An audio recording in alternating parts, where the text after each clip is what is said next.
جی السلام علیکم، امید ہے کہ آپ سب لوگ خیریت سے ہوں گے۔ عمران خان صاحب نے آج جیل میں صحافیوں سے کچھ بڑی امپورٹنٹ باتیں کی ہیں، وہ تفصیلات آپ سے شیئر کروں گا۔ اس کے ساتھ ساتھ علیمہ خان صاحبہ نے بھی کچھ باتیں کی ہیں، قاضی فائز عیسیٰ صاحب کو کچھ کہا ہے، کیا تفصیلات ہیں وہ بھی آپ سے شیئر کروں گا۔ اور شیر افضل مروت صاحب کا پروگرام دوبارہ شروع ہو گیا ہے، اس کی کیا تفصیلات ہیں وہ بھی آپ کو بتاؤں گا۔ سب سے پہلے عمران خان صاحب نے اب سے کچھ دیر پہلے صحافیوں سے اڈیالہ جیل میں گفتگو کی۔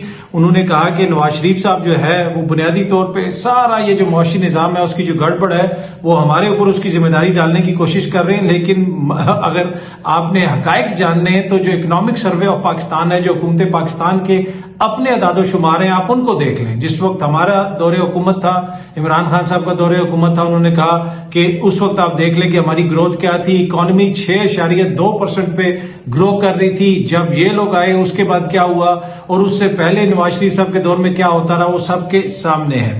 اچھا، انہوں نے یہ بھی کہا کہ جی نون لیگ والے جو ہے نا وہ $19.5 ارب کا خسارہ چھوڑ کے گئے تھے، اس لیے ہمیں IMF کے پاس جانا پڑا، اور ان کے اپنے لیڈران ٹی وی پہ آ کے کہتے رہے۔ آپ نے سنا ہوگا کہ عمران خان کی حکومت کی سب سے بڑی غلطی یہ تھی کہ جناب وہ فوراً IMF کے پاس کیوں نہیں گیا۔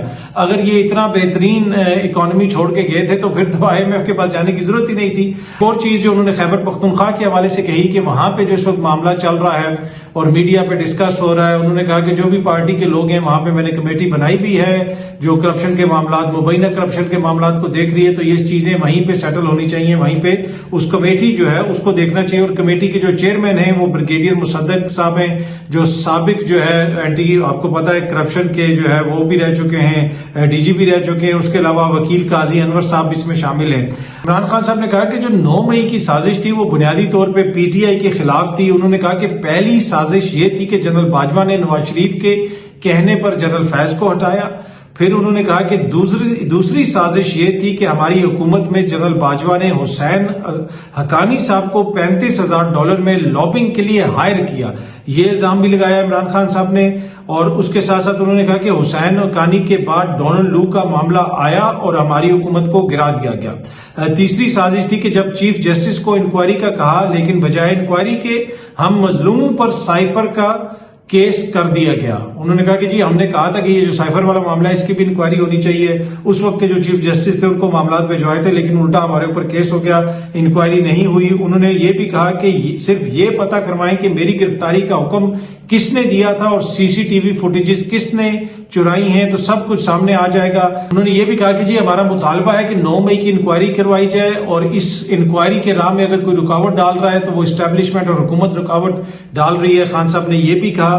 اس کے ساتھ ساتھ خان صاحب نے کہا کہ چوتھی سازش 8 فروری کا الیکشن تھا جس میں ہمارا مینڈیٹ چوری کیا گیا۔ تو انہوں نے ایک ترتیب سے جو ہے وہ بتایا کہ یہ پہلی سازش تھی میرے خلاف، یہ دوسری سازش تھی، یہ تیسری سازش تھی اور یہ چوتھی سازش تھی۔ انہوں نے کہا کہ جو جنرل فیض حمید کو ہٹایا گیا تھا اس دور میں ISI کی پوسٹ سے، وہ بھی نواز شریف صاحب کے کہنے پر ہٹایا تھا جنرل باجوہ نے، کیونکہ ان کے اس وقت جو ہے تعلقات ان سے جو جس طرح کے تھے اور بیک گراؤنڈ میں جو چیزیں چل رہی تھی، یہ وہ الزام ہے جو خان صاحب پہلے بھی لگاتے رہے اور اب وہ دوبارہ لگا رہے۔ عمران خان صاحب نے کہا کہ ہم الیکشن میں جو دھاندلی ہوئی ہے اس معاملے کو اٹھاتے ہیں، اس کی تحقیقات کا مطالبہ کر رہے ہیں، اور دوسری طرف چیف جسٹس صاحب جو ہیں وہ الیکشن کمیشن کی اور سکندر سلطان راجہ کی تعریفیں کرتے ہیں کہ جی وہ آئینی ادارہ ہے، اس کو رسپیکٹ کرنی چاہیے، جو کچھ ہو رہا ہے کیا وہ پوری قوم نے نہیں دیکھا کہ وہاں پہ کیا کچھ ہوا۔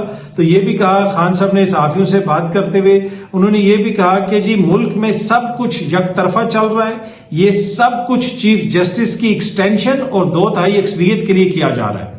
خان صاحب نے کہا کہ جو ہماری سیٹیں لی جا رہی ہیں، جو ہمیں مخصوص نشستیں نہیں مل رہی، یہ 2/3 اکثریت حاصل کرنا چاہتے ہیں اور چیف جسٹس کو ایکسٹینشن دینا چاہتے ہیں۔ اب پروگرام یہ ہے کہ اگر وہ 2/3 اکثریت ملتی ہے، کوئی آئینی ترمیم آتی ہے، تو اس میں جو بیوروکریٹس ہیں ان کی عمر میں اضافہ کر دیا جائے گا اور سب کو یہ ایکسٹینشن مل جائے گی۔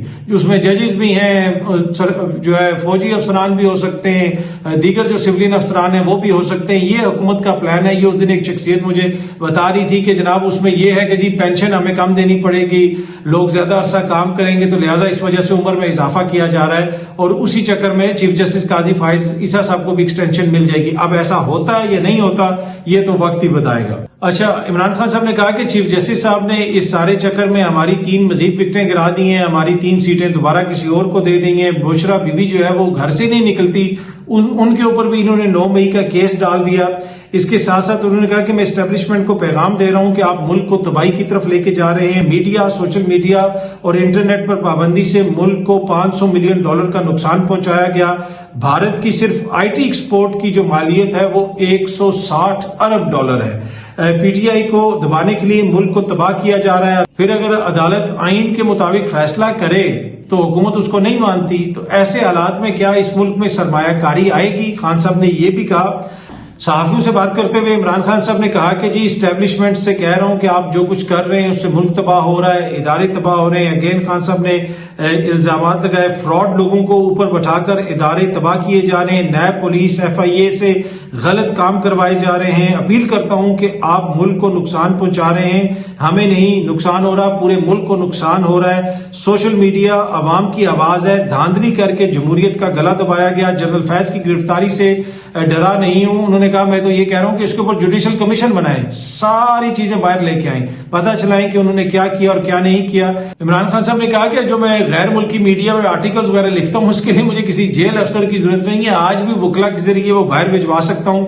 زلفی بخاری کو پیغام دے دیا ہے کہ جناب میں آکسفورڈ یونیورسٹی کا ایز اے چانسلر الیکشن میں حصہ لینے کے لیے تیار ہوں، الیکشن لڑنے کے لیے تیار ہوں. اور زلفی بخاری سے رابطے کے لیے میرے پاس کوئی موبائل نہیں ہے، جیل میں تو جیمرز لگے ہوئے، موبائل کے ذریعے تو رابطہ ہو ہی نہیں سکتا. پارٹی لیڈران اور وکلا کے ذریعے پیغام بھجوا دیا جاتا ہے. انہوں نے کہا کہ یہ صرف اور صرف وچ ہنٹ، یعنی ہمیں انتقام کا نشانہ بنایا جا رہا ہے. انہوں نے ایک لفظ یوز کیا کہ یہ بونتھل گئے ہیں، حکومت بونتھل گئی ہے، بنیادی طور پہ گھبرا گئی ہے، پیرانوائڈ ہے، اس وقت جو ہے وہ گھبرائے ہوئے ہیں حکومت والے. شیر افضل مروت کو ملنے کے لیے تیار ہوں، انہوں نے یہ بھی کہا. اور قومی اسمبلی اور سینٹ میں اپوزیشن لیڈرز کو مجھ سے ملنے کی اجازت نہیں دی جا رہی، جیل انتظامیہ ان کو نہیں آنے دیتی. اس کے ساتھ ساتھ انہوں نے یہ بھی کہا کہ میں ان سے سیاست پر نہیں تو موسم پر بات کروں گا، اس لیے کہ وہ کہتے ہیں جی جو ادھر لوگ آتے ہیں ان سے ملنے کے لیے وہ سیاسی بات نہ کریں. تو انہوں نے کہا سیاست نہیں تو کیا موسم ڈسکس کریں گے؟ سیاسی لیڈر ہوں، ملک کی سب سے بڑی جماعت کا لیڈر ہوں، پاکستان میں سب سے زیادہ میں نے ووٹ لیا ہے بغیر جناب انتخابی نشان کے، ان کی جماعت کو سب سے زیادہ ووٹ پڑا ہے. تو کوئی اگر یہ سوچے کہ جناب ان سے جو ملنے آئیں گے سیاست پہ بات نہیں ہوگی تو میرے خیال میں یہ it self is a joke. Per any way انہوں نے بھی اس چیز کا ذکر کیا. انہوں نے جو چیف جسٹس قاضی فائز عیسیٰ صاحب نے ریمارکس دیے تھے وہ ملک ریاض صاحب کے پیسے والا اور وہ جو سارا کیس چل رہا ہے القادر ٹرسٹ والا $190 ملین والا جو پیسہ سپریم کورٹ کے اکاؤنٹ میں آیا تھا اور اب حکومت کے اکاؤنٹ میں ہے، تو اس کے اوپر انہوں نے کہا کہ چیف جسٹس کے $190 ملین ریفرنس سے متعلق ریمارکس سے واضح ہے کہ انہوں نے جج کو واضح پیغام دے دیا ہمارے خلاف. یہ ریفرنس چیف جسٹس کے 23 نومبر کے دیے گئے آرڈر کے باعث بنا. یہاں ریفرنس چل رہا ہے اور چیف جسٹس اس پر ریمارکس کیسے دے سکتے ہیں، یہ بھی انہوں نے کہا. اور یہ پہلے بھی اعتراض ہوا کہ اس دن چیف جسٹس صاحب نے اس کے اوپر ریمارکس دیے کہ یہ تو ابھی کیس چل رہا ہے، اس کے اوپر کیسے انہوں نے ریمارکس دیے. اس سے پہلے آپ کو پتا ہے کہ ان کا جو سمبل والا نشان ہے اس کا ریویو ابھی تک نہیں سنا گیا ہے، اس کی ریویو پٹیشن پینڈنگ ہے، لیکن اس کے اوپر بھی چیف جسٹس صاحب نے جناب برطانوی ہائی کمیشن کو خط لکھ دیا تھا. اس کے اوپر بھی پاکستان تحریک انصاف نے کافی اعتراض کیا تھا. اڈیالہ جیل میں جناب شیر افضل مروت سے جو خان صاحب نے کہا کہ میں ملنے کے لیے تیار ہوں، اس کے بعد پھر شیر افضل مروت صاحب کی ملاقات ہو گئی. آج عمران خان صاحب سے ملاقات ہوئی، شیر افضل مروت نے جا کے وہاں پہ معذرت کی. انہوں نے کہا کہ میری وجہ سے اگر پارٹی کو نقصان پہنچا ہے تو میں معذرت کرتا ہوں، میرا قطعاً یہ مقصد نہیں تھا. خان صاحب نے تھوڑی بہت ان کو کھینچا کھونچا بھی وہاں پہ اور ان کو جو ہے اچھے طریقے سے خان صاحب ملے بھی، اور انہوں نے کہا کہ اپنی توجہ جو ہے نا ان معاملات پہ رکھو جن معاملات کی اس وقت پارٹی کو ضرورت ہے. خام خواہ کبھی ادھر نہ چلے جایا کرو، کبھی اس کے خلاف بیان نہ دو، عوام کو ایکٹیو کرو، جا کے جو ہے جلسے کرو، جلوس کرو اور پی ٹی آئی کے لیے کام کرو، یہ خام خواہ کی لڑائیوں والی باتیں نہ کرو. تو شیر افضل مروت کو انہوں نے ڈانٹا ڈونٹا بھی تھوڑا بہت، زیادہ نہیں، اور اس کے ساتھ ساتھ انہوں نے کہا کہ ٹھیک ہے جاؤ تم کام کرو، اور تمہارا پروگرام دوبارہ شروع ہو گیا ہے پاکستان تحریک انصاف میں. اور اس کے بعد پھر شیر افضل مروت صاحب نے میڈیا سے باہر آ کے بات بھی کی اور انہوں نے بتایا کہ 3 مہینے کے بعد میری عمران خان صاحب سے ملاقات ہوئی ہے. کچھ میں نے گلے کیے، کچھ بانی پی ٹی آئی نے گلے کیے، کچھ میں نے گلے کیے. یہ تو شیر افضل مروت صاحب کہہ رہے ہیں، لیکن اندر جو ہے باتیں عمران خان صاحب نے زیادہ کی ہیں. بانی پی ٹی آئی نے تمام قیادت کو مجھ سے 22 اگست کے جلسے کی ذمہ داری، انہوں نے کہا کہ مجھ سمیت تمام قیادت کو 22 اگست کا جو جلسہ ہے اس کی ذمہ داری سونپی ہے.